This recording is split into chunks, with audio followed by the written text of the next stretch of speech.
Sorry to interrupt you. You Oh, were that's just all telling right. me about you bought a chopper, but when was this? How old were you? Well, it would have been 60, 63, 64, somewhere along in there. Uh, uh, I bought a just a cut down motorcycle at the time. Uh, it was it was a hot rod motorcycle, but it wasn't pretty. It was an old 61 cubic inch. Harley had the 45, the flathead, and then they had the 61 cubic inch and the 74 panhead, and it was the 61 cubic inch. You put 80 the old 80 cubic inch flathead Harley motor. You put a crankshaft out of that into the case. You had to relieve some of the on the inside where the pistons wouldn't hit the cylinder walls, and stroked it up to 80 inches, and then you carbureted it a little heavier so it had a little more gas, and it was a runner. It was fast, but it was ugly. Yeah. But anyway, I bought it for, I think it was $350, and I took a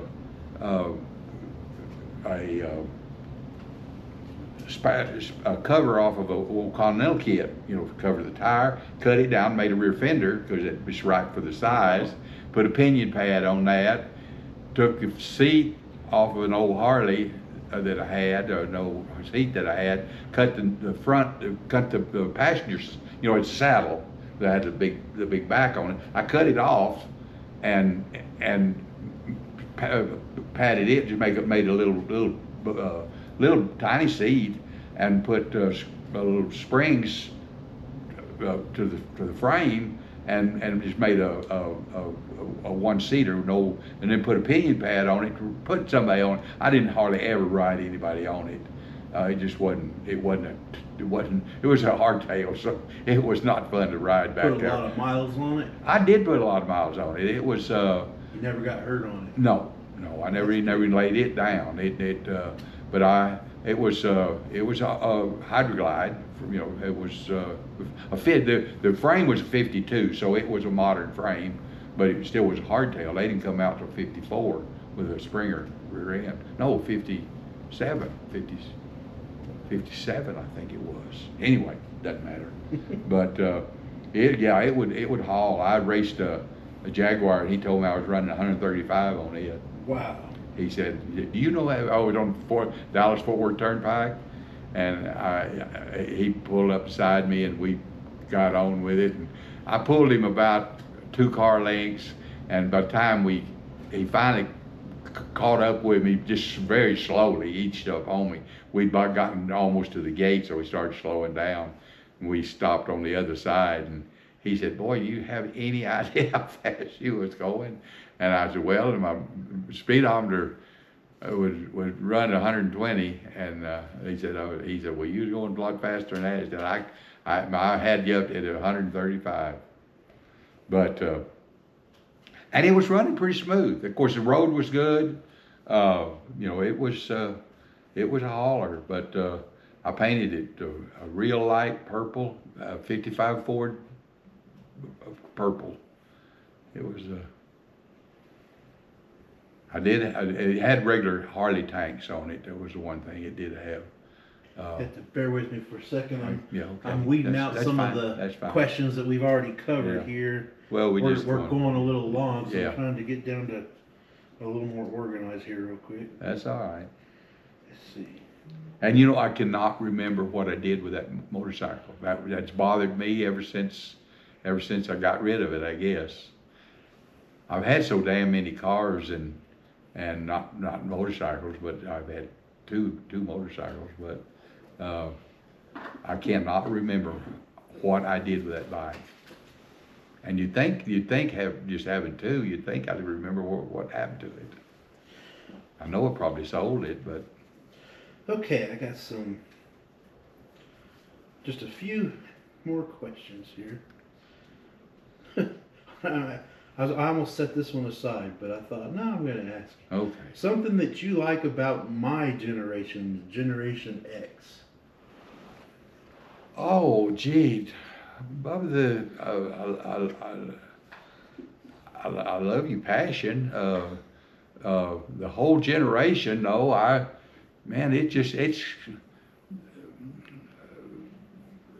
think we've just all started kind of gotten used to having life a lot easier, more, not having to do so much.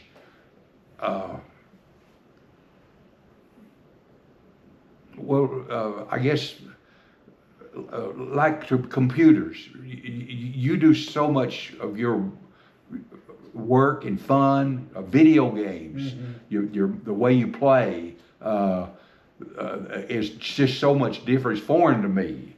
That kind of bleeds right into this next question. How is today's society different from when you were a child? Well, of course, I came from no television, so from television to in your face media 24/7. Well, radio, FM radio all night long, playing 24/7. The television used to go off at 10:35. Most radio stations went off at between 10:30 and 11. Signed off for the night. There was a couple of stations, one out of Del Rio, Texas, with Wolfman Jack on it. Anybody that's over 70 will remember Wolfman Jack. You'd probably know who he is. From the movies. But video, he was a disc jockey. Sure. And played old blues stuff. When I say from the movies, I mean like what's the one with the one where Mama seen her Thunderbird that she likes, American Graffiti. Okay. Wolfman Jack was in American Graffiti. But the movies has changed everything. The television's changed. We used to be connected to the wall. We could walk. The farthest we could get from a telephone was 25 feet. You had a stretch cord that would come from that wall over to here, and rather than that, you was sitting on. I'm old enough to remember that. Yeah, well, telephones. Telephones have made a big transition, and who'd have ever thought? I got a watch on that will tell my blood pressure and figure my income tax and half a dozen other things. It's got, I think, up 200 functions that it does that I have no idea how to work them. Right. I can answer the telephone on this. Right. I didn't know it till the other day. I kept, somebody saying, hello, and hello, and I finally, and I punched a button. And I said hello, and or maybe I didn't punch a button. But anyway, I said hello, and I talked to my person on the telephone. I didn't have my phone with me. On your watch. Yeah, on my watch. And Dick Tracy had a wrist radio. Right. That was a big thing in the comics. Dick Tracy was a comics character, and he wrist radio. He was always talking on his radio. And they said one day they'll have them. This has been the 50s and 60s. So, and then now we've got them. We got communications that's out the wazoo. I don't think the people. Back to your question about Gen Z. I don't think that as a person that we're any different mentally or physically. But as a generation, you've just grown up so much different with so many different things. And no fault of yours that you've had these video. You're a video freak. You still love to play video. Sure. And your son. I'm Gen X. Imagine how my son. Yeah, that's what I'm saying. You got a son that's right there with you, and you've played with him all this time. That was some of the things y'all will remember with each other playing on video. Do you think it's unhealthy for the kids today? The constant social media, the screen time. Yes. No. Probably. Maybe not. It's leading the human race down a path that is inevitable that we're going to go whether we want to or not. Right. But it is bizarre though. It is bizarre. It is bizarre. No, it is bizarre. And I what good, bad, or indifferent? I don't really know, Well, and I don't. in my youth in the 80s and 90s, they made tons and tons of movies about the apocalypse and AI and robots that were going to come after us, and all these crazy things, and climate change and all this stuff that at the time seemed almost outrageous. But in a lot of ways, I felt like my generation took those movies and intentionally tried to make them reality. They gave us movies about AI robots that are going to rise up and eventually kill all the humans. And now what are we doing? We're out making AI robots, Yeah. And it's just like, it's like we're asking for it, making it come true. Yeah. Well, that's certainly could be the way it's going to end. But yeah, we're headed for a fall. But look at climate change now.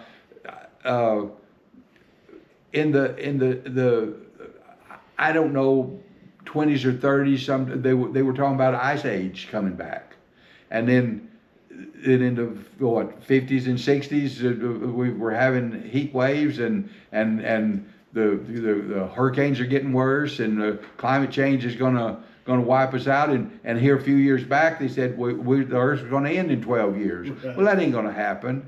I mean, not likely. But we're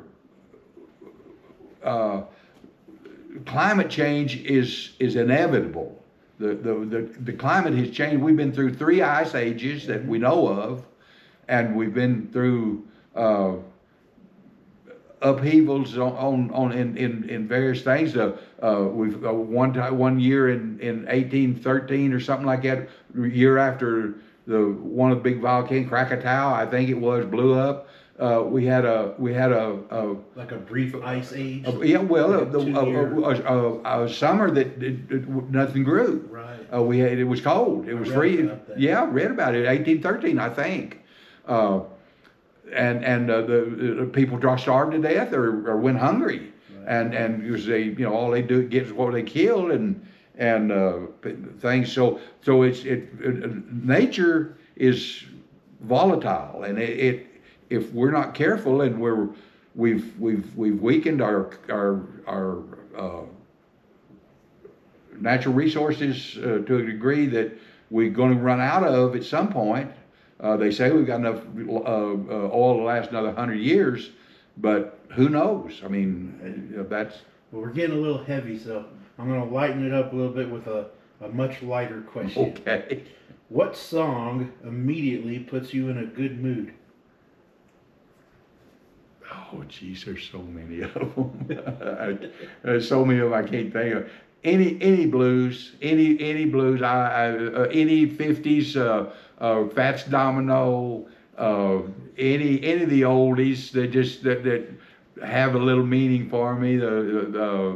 I love Jambalaya is a fun song that Hank Williams had out in the 50s. So lots of them. What's the best thing someone has ever done for you? Taught me how to work, to do what I could do and not worry about what I couldn't do. Was there somebody specific that taught you Kurt that? Bridges, Curtis Bridges. He was I'm being kind, he was a good guy, but with bad intentions. He was a property management company who would kite checks. He would take money from your account, put in my account, so he could write checks on my account to get something to go back in your account. If you follow my drift, he you know what kiting a check is? Well, it's writing a check that it's got money in an account. It might be mine, might be yours, and he'll write, say, $10,000 out of mine to deposit over here, where that didn't have anything in it. Now it's got $10,000. Well, he he might have to write $10,000 in out of yours to get in this one, but he knew when the banks did their audits. I mean, when they did their bank account. So at 2 o'clock today, you had $10,000 still in this bank, even though it was gone. But at 10:02, your bank was $10,000 shy. So he had to get a check in this account before 2 o'clock. You follow my drift? Yeah. Well, that's the kind of guy he was. So he was a bit of a financial shyster. He was a shyster. But he did a lot of work. But he did a lot of work, and he did a lot of good for people. He was a good shyster until he got caught. Right. And that's exactly what happened. The man working for him, but to your question, he taught me how to work and do what I could do, and then let go of what I couldn't do and not worry about it. And it helped my ulcer real good, because he really taught me, Cary, don't fret what you can't get done. There's always tomorrow, and we can get it done then. The best news you ever received? Oh. The best news. That's a hard one to answer. Yeah, well, there's just so many. Nothing really stands out. I mean, I never got congratulations, you won the lottery. Yeah, nothing like that. So just the birth of my children, and you know, something from y'all. Just anything. Probably the best news I had was the first day you called me and introduced me as Dad. I'm seriously, that struck me as I felt like I just felt big. Well, ours is a weird, a strange relationship, because technically I was already grown. Well, you was grown. You was 21. You was 21, living on your own. But I never really had any connection with any father figures as a child. You know, I mean, I had a stepdad. I have some memories of my own father up until I was 7, but they're vague. And so, you know, pretty much I was raised by my mother. She did a heck of a job. Yeah. But I just didn't really have. Well, you had Huck, which I mean, I'm not sure how you. Well, the thing is, when he became my stepfather, I was. He was 12, 13 years old. He was 13. At that age where kids are really rebellious against their parents. They really want nothing to do with them. And he had already raised his only kid, and he was older. Yes. You know. Yeah, he's in his 50s. So we didn't relate to one another. Okay. And then he wasn't around very long. Okay. You know, 5 years. I think 7. Bone cancer. And it was sick. So okay. So it was a proud moment of mine when you about 2 years after I moved here, and I know you had told me that you felt closer to me than any dad that you had, and we had a lot of fun, and you know I loved your mom and took good care of her and did for her. Yeah, well, and you went out of your way to make me know that I was family, which is, you know, what I've tried to do with my wife's daughter. Well, and it's not always easy. No, the thing is, she was already in a mess of trouble when you came along. Sure. So I think you've done a remarkable job with it. When I was a kid, and you know, I had this wild idea to start a business. You supported me both financially and physically. You know, you came out there and helped us put up my first shop. Sure. And, you know, you're always around helping out and acting like a father, which, you know, wasn't really something. Well, it wasn't hard to do, Tony. You made it easy. Well, your mother made it easy. Sister, you know, knowing my sister. Well, and your sister, I love her like my own. She's treated me. The funny thing, about a year, she was jealous of me. At long last, she had your mother by herself, and then I come along right away. The best thing out of me moving here, or before I moved here, is she got her own phone line, because your mother was on the phone so much to me, is that she put Shauna in a phone, so Shauna had her own phone line, so that was good. Then I brought the dog, 2 dogs and a cat, and y'all had never had animals in the house, Mm-hmm. and she had more fun with those dogs than you can believe. And the cat would bring her lizards and snakes and stuff, so that became, but she really fell in love with me when I ironed her shirt. So she had a shirt that I didn't iron, but she had that shirt that had pleats and stuff in the a Western shirt with a yoke and all, and it was wrinkled, and she'd come to me, can you iron this for me? And I did, and from that point on, well, I was gold. We don't have much battery left, and I got 4 more questions. All right, well, so I'm answer it gonna throw them out real there. quick. Anything on your bucket list that you have yet to cross off? Oh, just my last will. I mean, I've got my will made. Just things, what I'm going to do with my crap. No, I'm not talking. When we say bucket Oh. list, we're talking about things you always wanted to do No. but haven't got to yet. No, like I don't. I'm gonna go drive a Ferrari in Las Vegas in 2 weeks. No, I think I'm pretty well through with wanting to do anything like that. Did you do all the ones that you wanted to do? Pretty much, There wasn't anything that you always wanted to do Snow skiing was one that I would have liked to have done, but I'm glad I didn't, because I would have probably tore a knee up or sooner than I did at the fire department. You already had both your knees. No, both of them. One's replaced. The other one needs it, Right. and I got 2 shoulders that need Okay. replacing. What would you do if money was no object? Somebody just plunked down $10 million in your bank account. What are you gonna do with it?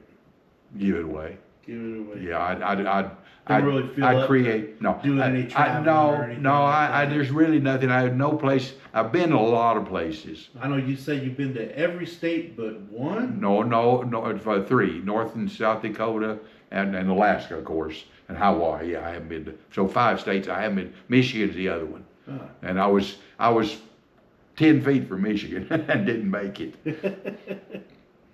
Well, But no, money at its point is really not I mean, your mom and I are well enough off that we buy what we want, basically. Sure. And $10 million would just be an asset to give away, to leave for you kids. So I probably, if I did get $10 million, I would probably start some kind of a college fund for kids, or some kind of fund that would be more or less self-perpetuate, invested with a high rate of income, so it would last. all right.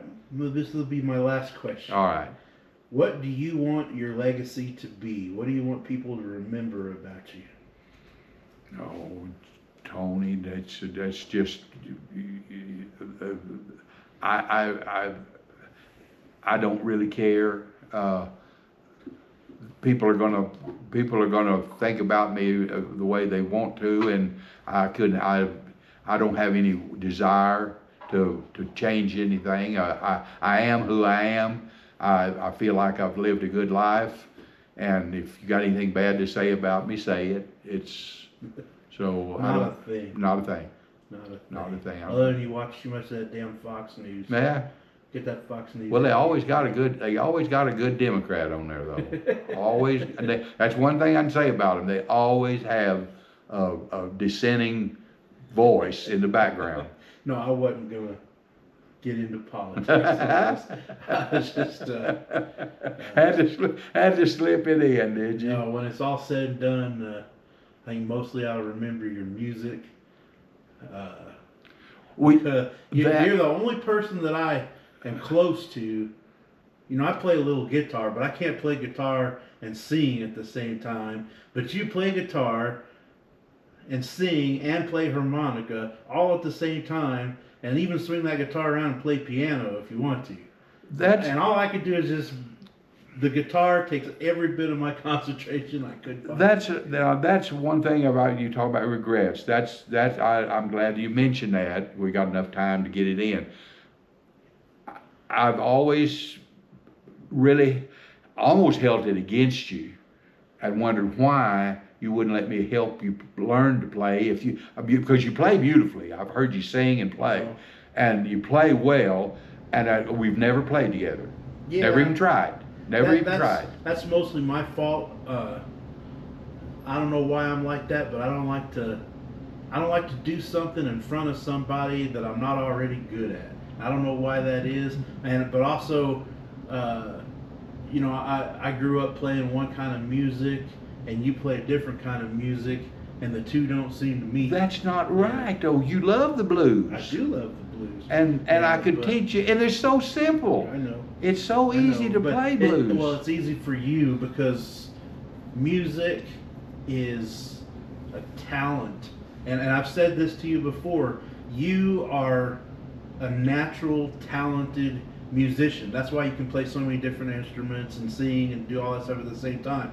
Whereas I am a self-taught, I don't know, I guess I'll say a mechanic, because it's a very mechanical thing and methodical thing to me. I'm not natural with it. It's something that, which is why I could never be like a lead guitarist. I'll always be a rhythm guitarist, because I can put my fingers in the chord pattern and strum in the proper rhythm, but it is a very thought out mechanical operation for me. I'm not a natural at it. And I know people like you, my friend Sean, that are complete naturals at it, and you know, the ear for it, it comes to you. And that's just not how I am. Well, I understand what you're saying, and I agree with about 50% of it. Learning music is a mechanical thing. Now, there are people that, like maybe Sean, I don't know him when he was younger learning how, but people like Chet Atkins, they can just, you know, tear an instrument apart naturally. That has they can, you know, people that can shred a guitar. I mean, they're playing so fast. How do you ever learn it? Right. I'm in the same boat. I can't do that. So you have a levels of ability, but I guarantee you it can be taught, and you can learn. And by practicing with each other, we could have made some decent music. And it always hurt my feelings that as much as you like to listen to blues and all, that you wouldn't let me try a little. I never intended to hurt your feelings. Well, I know that. It doesn't bother me. What it really comes down to is I've always just kept myself busy. I have too many interests, and so I stretch myself thin, and it's hard to make enough time.